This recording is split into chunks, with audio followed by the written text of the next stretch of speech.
on this episode of Travelogue. Come with us to experience the beauty of Daocheng. We'll get our hands dirty helping the locals and check out the old home of one of Tam's most mysterious families. We'll get a taste of the unique culture in Xiangcheng, watch llamas in a heated debate, and visit an ancient lammassery built inside a cave in the mountains. So sit back and enjoy the next exciting 30 minutes.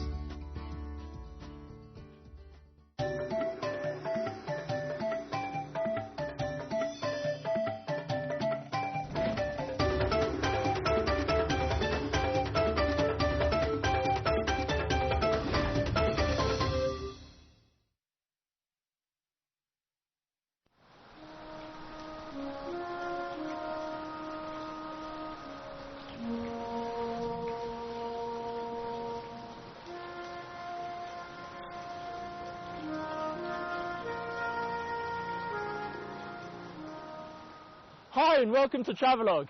I'm Taran, and after visiting sacred snow-capped mountains, we're now on our way through Daocheng, where we'll experience the harmony between nature, religion and the traditional way of Tibetan life. We'll pass through Xiangcheng and its scattered white brick houses, and finally arrive at Derong on the border between Sichuan and Yunnan. Let's get back on the road. Although we've already found Joseph Rock's Shangri-La, we still haven't finished our travels. Our route back from Ruwa passes by the spectacular Masyong Valley with its multicoloured forests. And I've been told that come spring, the landscape changes to seas of rhododendrons covering the mountainsides. Our destination today is Daocheng, where most people stop off before continuing on to Ruwa and the Yading Nature Reserve. Daocheng's actually a 3-hour drive from Ruwa, so be sure to make your return journey during the day, lest you miss out on the amazing views. After driving across countless plateaus and 4,000-metre high mountains, we finally reached Daocheng, where the order of the day was to find accommodation. It's a really wonderful afternoon, and after looking through a lot of hotels and hostels, I decided on this one because it's got a really nice family feel to it, and sitting here in this courtyard with the sun on my face, it feels really, really relaxing. And what's really nice is that it's got such a nice family feel, and everyone's kind of sitting outside playing cards and drinking tea. It's really relaxing. The owners of the hostel actually live in the room next to mine, so it was an added bonus that I could pop in for a chat when they were free. The main attraction for me was the hostel's traditional Tibetan architecture, complete with slanted stone walls and decorated square windows. Most guest houses in Daocheng follow this style, and there are plenty to take your pick from. Alright guys, this is my room. I'm staying in this really nicely decorated Tibetan style dorm, and it's actually quite cheap. It's around 30 RMB for one bed.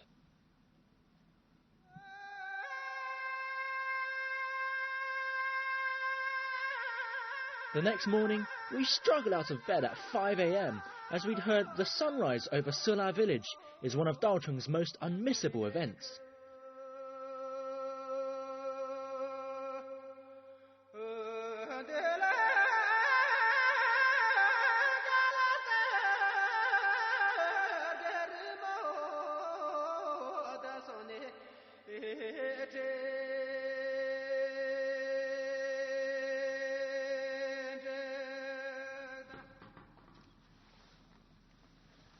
If you want to get a real taste of Tibetan life, you have to get up early in the morning, and you'll see the locals milk their yaks, send them out to graze, and then collect the yak pats as well. Yeah. Though it's not the most pleasant thing to look at, yak dung is very important for Tibetans. It's used as fuel for their fires, allowing them to cook, boil water, and keep warm. So she's now separating out this huge pile of yak pats, and I've got my brick of dried yak pat at the ready, and once she's finished I'm going to start flattening them as well.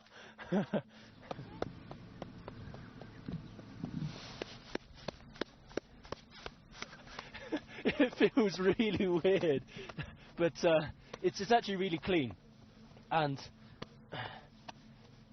there's no nasty smell or anything. It's hard work. And to think, this one lady, she collects all of the yak pats in that basket of hers, and she brings it here and starts patting it all by herself. It's really not mud. I've got less on this hand, but it actually doesn't smell too bad.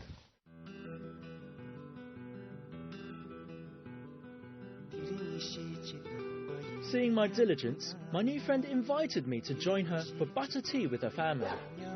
Villagers here are very welcoming and will often invite people to their homes.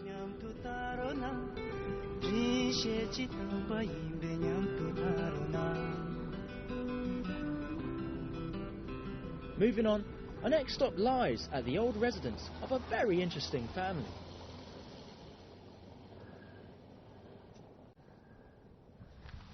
The locals tell me that that huge poplar tree over there was the first poplar tree in Daocheng, and that all the other poplar trees you see around you are the seeds of this one. Let's go look. Folklore says the founder of the family here was a living Buddha. After returning from his spiritual wanderings, he planted his walking stick made of poplar into the soil. From this grew a huge poplar tree, the first in Daocheng and the mother of all the poplars here.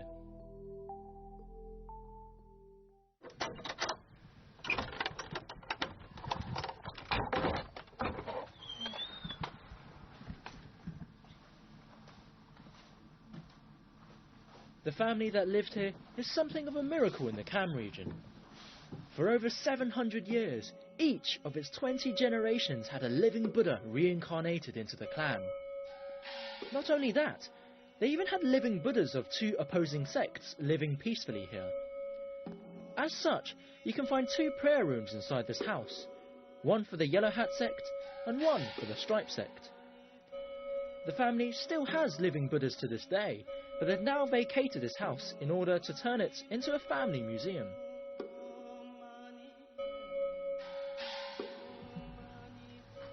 I found this old Buddhist sutra tablet lying around, and I don't know how old this is, but just feeling all the rivets and the lettering, it feels incredible.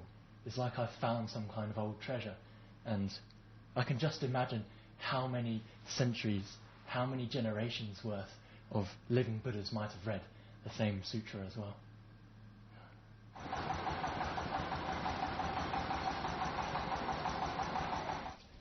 The best form of transport here in Daocheng is actually a bicycle, and I've rented one for a day for around 20 RMB, and I'm going to go see the sights around the town.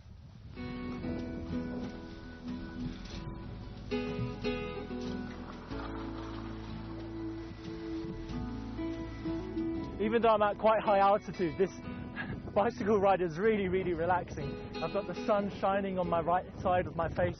I've got the mountains and I've got the golden trees to the left of me. It's really, really, really calming and relaxing here. As fun as it is to cruise around on your bike, do remember to take it slow, as the air here is still quite thin. Regardless, if the exercise doesn't take your breath away, I'm sure the scenery definitely will. I've cycled for 1.5 hours, and I finally reached the Banpu Lamasery, which is the biggest here in Daocheng and belongs to the Kagyupa sect, the white sect. Let's go inside. Almost everyone in Daocheng follows Buddhism, and there are several lamaseries here within easy reach. However, I've come to Bangpo Lamasery, as I've yet to visit one belonging to the white sect. This establishment was built towards the end of the 12th century and is purportedly the oldest lamasery in Daocheng.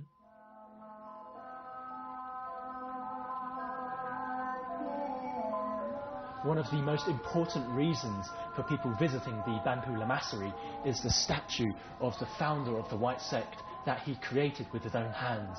Remember, when you're visiting, you must take off your shoes.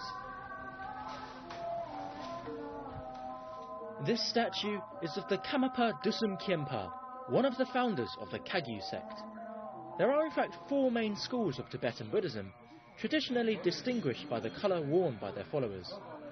As such, the Kagyu sect is also known as the white sect for the white robe their founder wore while meditating.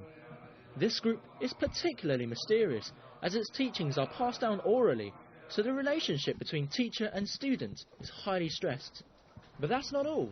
I've been told this Lamasery holds something else that's also very dear to its followers.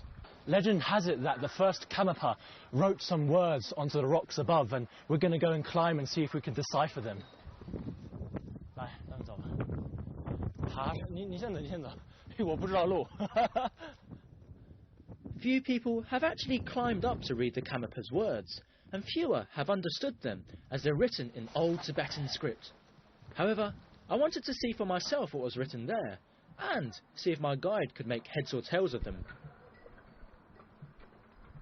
这曾经给你4万地方打坐过，修行过。对，修行了过后，他有过感悟，他现在马上有可能要走了，但是只要你们按照他说过的话去修行，那么就你们看到他这些的字过后，就像他看到他的真身一样。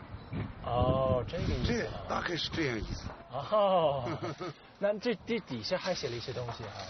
这底下是。 Legends say that Dusum Khyentse ceased his religious wanderings here. With the blood from his own nose, he wrote onto the rocks above that he travelled all across the Kham region, and that this place was the most beautiful. Although I couldn't find those words in the end, all you have to do is look around you, and you'll also find yourself slowly falling in love with Daltong's beauty.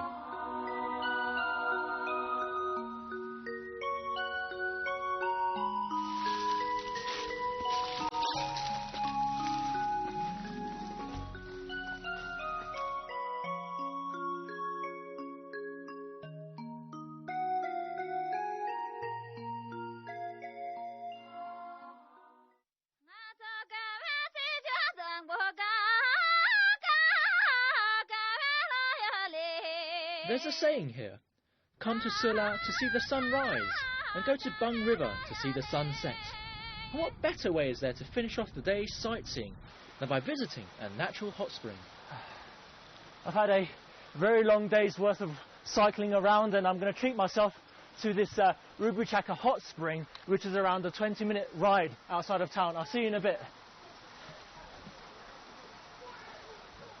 It may not look like it, but the water here supplies every single household in Dalchong. There are many family-run bathhouses in Rubuchaka, and tourists will often come here to relax after a tiring day, or indeed, even stay for the night.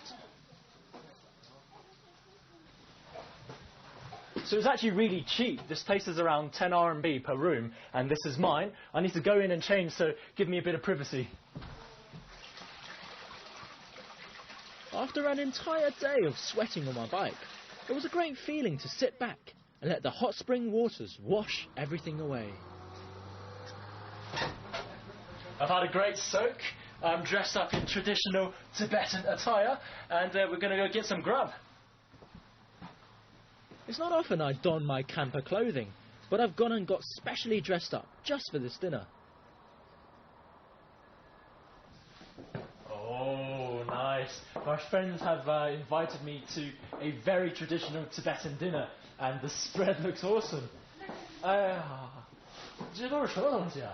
菜都是那个什么，都是那个藏餐。来喝茶。Nice. Yak butter tea, my favourite. 这是野菜粥，牛肉炖的野菜。这个是牛血肠。然后这个是牛肉包。这个是奶渣包。这个是土豆包。这个是牛肉蘸水吃的。然后这个是手抓牛肉。这个是牛舌。牛舌。对，牛舌。This is a whole yak's tongue. This was a veritable feast by any standard, and I was touched by how far my friends had gone to welcome me.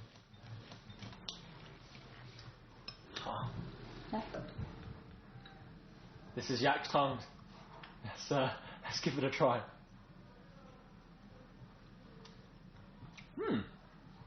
It's actually really good. 谢谢啊。你看，我今天就是为了跟你们吃饭，专门穿的这件最传统的衣服。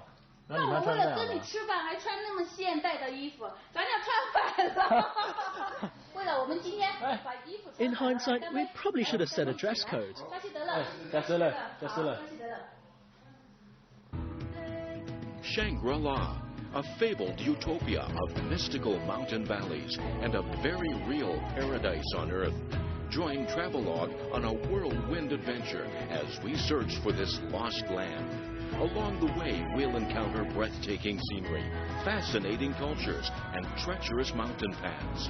From the hardships we endure to the euphoria we enjoy, Travelog takes you to some of the most spectacular parts of China.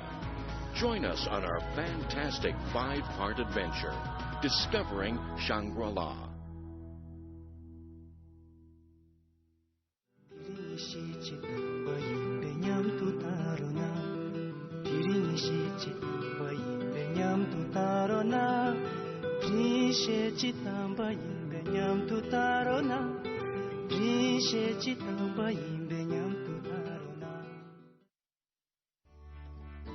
On this episode of Travelog, come with us to experience the beauty of Daocheng. We'll get our hands dirty helping the locals and check out the old home of one of Tam's most mysterious families. We'll get a taste of the unique culture in Xiangcheng, watch llamas in a heated debate, and visit an ancient lamassery built inside a cave in the mountains. So sit back and enjoy the next exciting 30 minutes.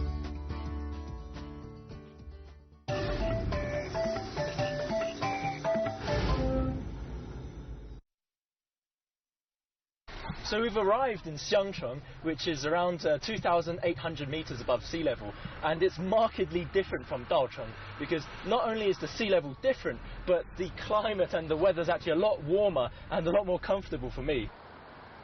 My first impression of Xiangcheng is that it's just so clean, and as soon as you enter town, you'll see its magnificent lamassery sat on top of a hill.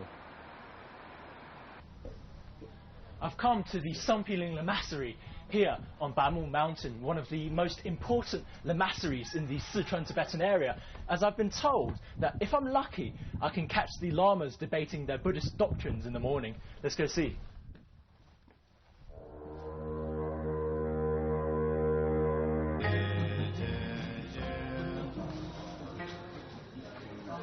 This lamassery is also a place of learning, and lamas will gather in the classrooms to learn scriptures and the sciences.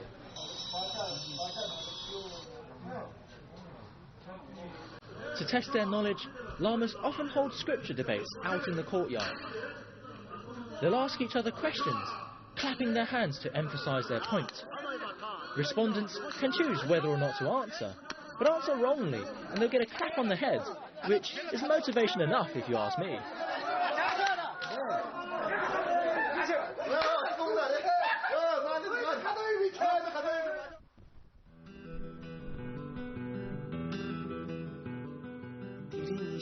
Xiangcheng is very different to other towns. Its pure white houses look like a string of pearls on the mountains.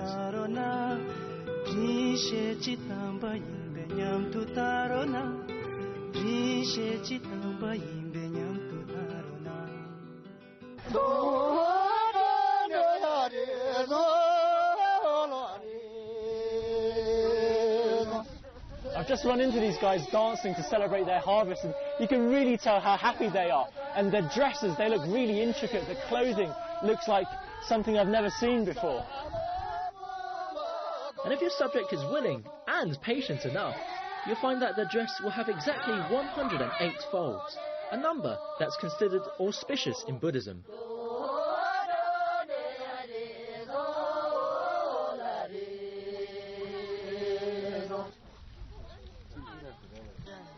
It looked like everyone had a great laugh, and with the festivities over, it was time for the villagers to go back to their towering homes. Okay. This lovely lady here has been ever so kind and invited me to go check out her house. I've honestly never seen such a grand and well-kept Tibetan house before. It literally looked like a castle. I've heard that all the houses here are painted white because Tibetans consider it an auspicious colour, and the materials used also help to prevent rainwater from seeping in through the walls. Hey, 好好，谢谢。哎，你们好。哎，真是乐，真是乐。你好，你好。哎，好好。Wow. They've got a really intricate house, and I love all of these decorations. I've not really seen them anywhere else. The people of Xiangcheng really appreciate the little things in life, and you can see it in the kind of lives they lead. It's why homes here are so lovingly decorated and looked after, and why every household enjoys growing their own orchard. Where else would you be invited to join in with llamas having lunch with their families?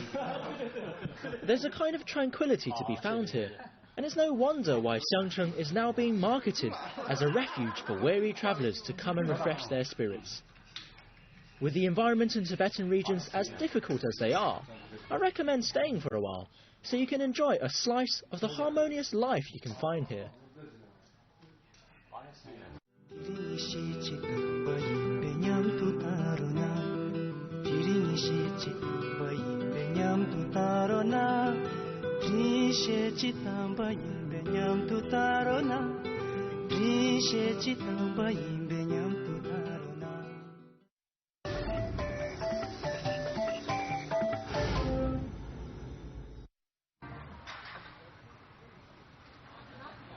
So we're now on our way to Durong, which I've been told is a 170-kilometer drive from here, and it's going to be a very long ride.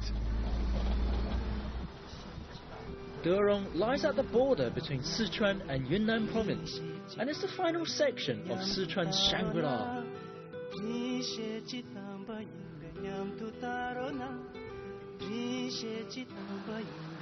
Although it takes a while to get there, there are many little villages dotted along the way that aren't on the tourist radar at all.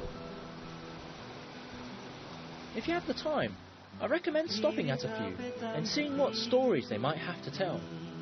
You never know what little gems you might find. So we found this nice little village called Niding, around 50 kilometers from Xiangcheng, and it's got these ponds full of wild fish. And since Tibetans don't eat fish, they worship them as a kind of water Buddha. These fish have been allowed to roam freely, and I think there are probably at least a couple thousand of them here.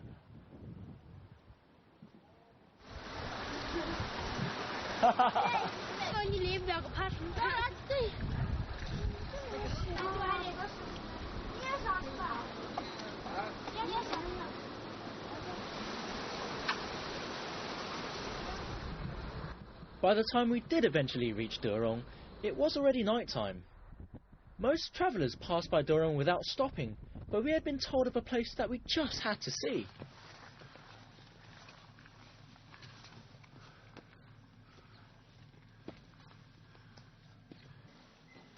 After a very bumpy and rather dangerous 1-hour ride from Durong, we've arrived at Wongjia Lamasery, which is built into this huge cavern in the mountain face. And people come here to worship at this Lamasery, which is considered to be receiving a golden key to the 108 sacred mountains in the Tibetan area. The name of this place loosely translates to Lamasery of 100 Ohms, and I was told it was one of the first lamaseries in Gansu Prefecture, built around the 8th century.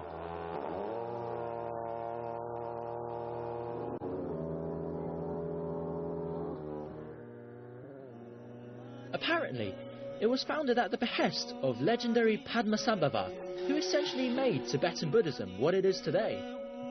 I was also told that I could find Ohms, which are sacred syllables found in Tibetan mantras, occurring naturally in the rocks surrounding this lamasery.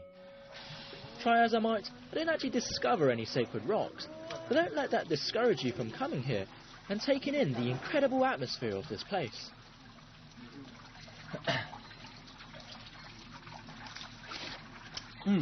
It's really cold and refreshing, and I saw the llamas doing this. I'm going to pat myself on the head for good luck as well.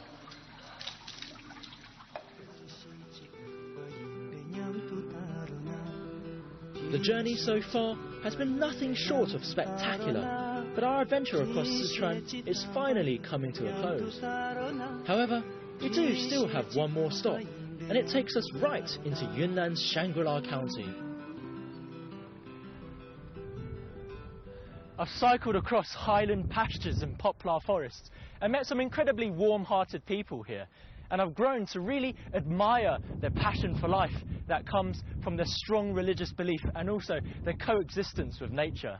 Once we cross over this bridge with the Jinsha River beneath, we'll leave Sichuan and enter the Yunnan region where our journey will be nearing its end. But don't worry, because we've still got quite a lot left to see. I'm Taran, and we'll see you on the next episode of Travelogue.